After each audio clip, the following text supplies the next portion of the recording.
أعوذ بالله من الشيطان الرجيم. بسم الله الرحمن الرحيم.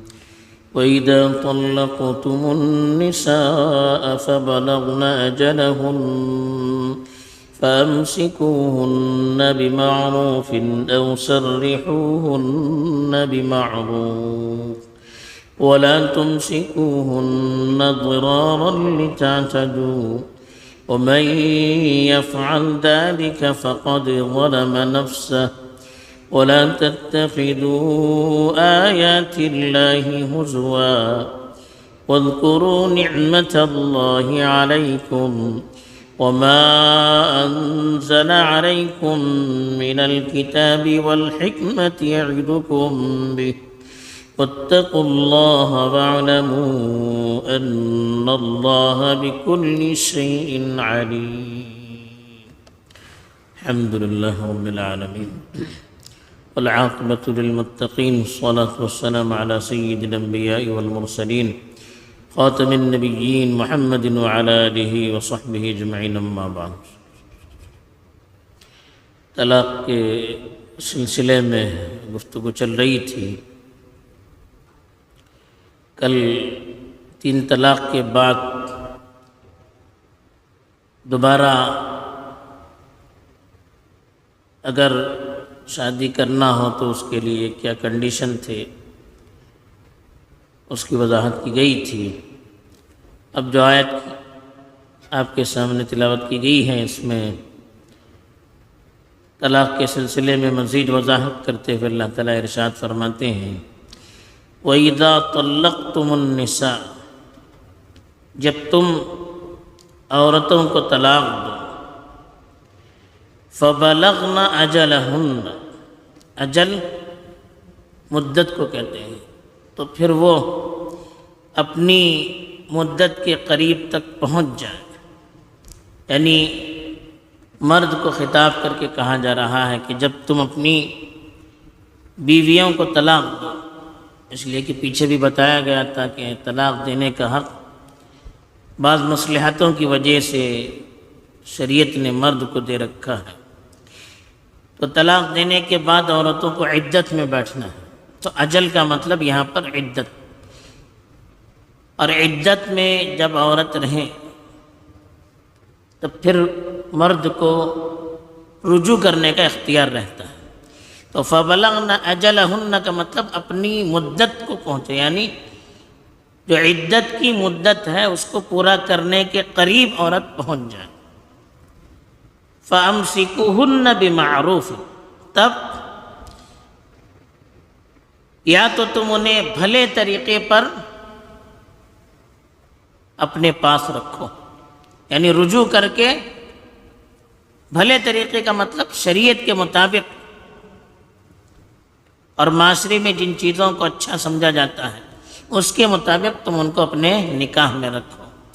او سرحوہن بمعروف، یا بھلے طریقے پر ان کو دور کرو.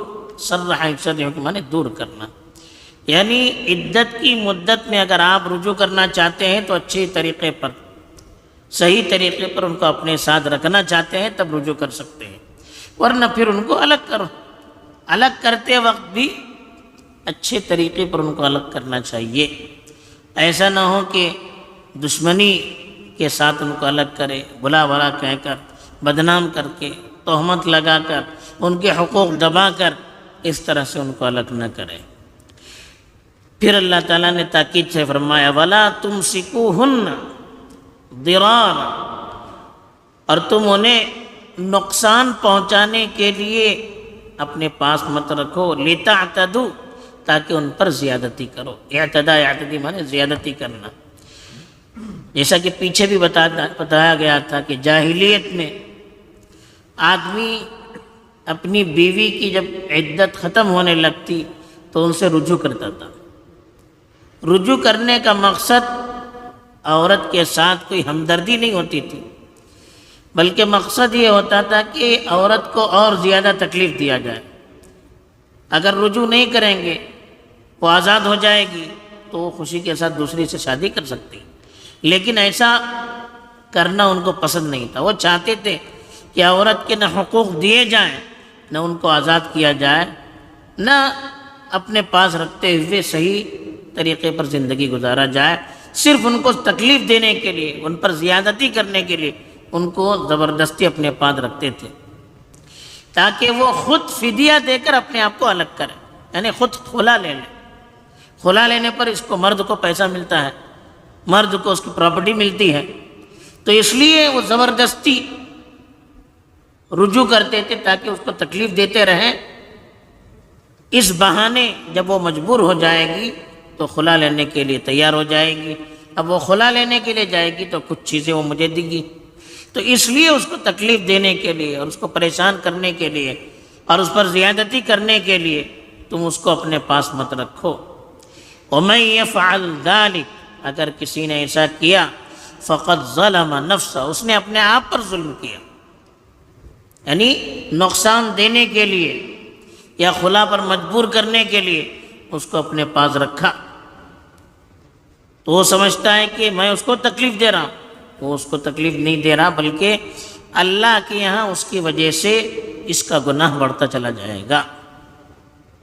کل قیامت کے دن اللہ کے یہاں اس کو اس کا وبال بھگتنا پڑے گا۔ پھر اللہ نے فرمایا وَلَا تَتَّخِذُوا آیَاتِ اللَّهِ ہُزُوًا، ہُزُوًا کہتے ہیں مذاق، اللہ کی آیتوں کا مذاق مت بنا۔ اللہ کی آیتوں کا مذاق کیا ہوتا ہے؟ یعنی اللہ کی بتائی ہوئی چیز کو غلط طریقے پر استعمال کرنا، طلاق دینے کا، رجوع کرنے کا جو اللہ نے طریقہ بتایا ہے اس کو غلط استعمال کرنا، یہ اللہ کی آیتوں سے مذاق ہے۔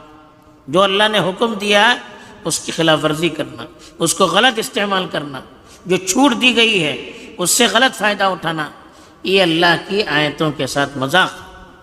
اور اللہ کی آیتوں کے ساتھ مذاق اس طرح بھی وہ کرتے تھے، کبھی کبھی اس کو طلاق دیتے تھے اور کہتے تھے میں نے مذاق کیا، رجوع کرتے تھے کہتے تھے میں نے مذاق کیا۔ اس لیے اللہ کے رسول صلی اللہ علیہ وسلم نے فرمایا کہ ثلاث جدہن جد وہزلہن جد، تین چیزیں ایسی ہیں کہ اگر اس کو سنجیدگی سے کیا جائے تو وہ بھی سنجیدہ مانا جائے گا، مذاق سے کیا جائے گا تب بھی اس کو سنجیدہ اور صحیح مانا جائے گا۔ اس میں طلاق ہے، مذاق سے بھی طلاق دیں گے تو طلاق ہو جائے گی، بعد میں نہیں کہہ سکتا کہ میں نے مذاق کیا تھا۔ ایسے ہی غلام کو آزاد کرنا ہے، مذاق سے بھی کریں گے تو وہ آزاد ہو جاتا ہے۔ ایسے ہی رجوع کرنا ہے، بیوی سے رجوع کر رہے ہیں تو مذاق سے بھی رجوع کریں گے تو رجوع ہو جائے گا، بعد میں یہ نہیں کہہ سکتے میں نے مذاق کیا تھا، تاکہ لوگ کل کو جا کر اس میں اپنی طرف سے اونچ نیچ نہ کریں، تبدیلی نہ کریں، منمانی اس کا استعمال نہ کریں۔ اس لیے پہلے ہی کہا کہ یہ تین چیزیں ایسی ہیں، آپ سنجیدگی سے کریں، حقیقت میں کریں یا مذاق میں کریں، وہ چیزیں ہو جاتی ہیں۔ تو اس لیے کہا وَلَا تَتَّخِذُوا آیَاتِ اللَّهِ ہُزُوًا، اللہ کی آیتوں کا مذاق مت اڑائیے۔ وَاذْكُرُوا نِعْمَةَ اللَّهِ عَلَيْكُمْ، اور اللہ کی تم پر جو نعمتیں ہیں ان کو یاد کرو کہ اللہ نے تمہیں مسلمان بنایا، اللہ نے تمہیں سے ایک رسول بھیجا، اللہ نے حلال طریقے سے تمہیں اپنے خواہشات کو پورا کرنے کے لیے میاں بیوی کا رشتہ جائز طریقے سے آپ کو وہ رشتہ بتا دیا، اللہ نے تکلیف ہو گئی تو طلاق دینے کا راستہ بتایا، پھر احساس ہو جایا رجوع کرنے کے لیے آپ کو کہا، تو یہ سب اللہ کی نعمتیں ہیں۔ تو اللہ کی نعمتوں کو یاد کرو جو تم پر اس نے کی ہے۔ وَمَا أَنزَلَ عَلَيْكُم مِّنَ الْكِتَابِ وَالْحِكْمَةِ يَعِظُكُم بِهِ، اور تم پر کتاب یعنی قرآن مجید اور حکمت یعنی اللہ کے رسول کی حدیثیں جو نازل کی ہے تمہارے لیے نصیحت کے طور پر، اس کو یاد کرو۔ یعنی قرآن ایک نصیحت ہے، اللہ کے رسول کی حدیثیں ایک نصیحت ہے اللہ کی طرف ہے، اللہ اس کے ذریعے سے تمہیں نصیحت کرتا ہے، تو اس کو بھی یاد کرو کہ اللہ کی بہت بڑی نعمت ہے، اس کی ناقدری نہ کرو۔ واتقوا اللہ، اور اللہ کی نافرمانی سے بچتے رہو۔ وَاعْلَمُوا، اور یاد رکھو، ان اللہ بکل شیء علیم، اللہ تعالیٰ ہر چیز سے پوری طرح واقف ہے۔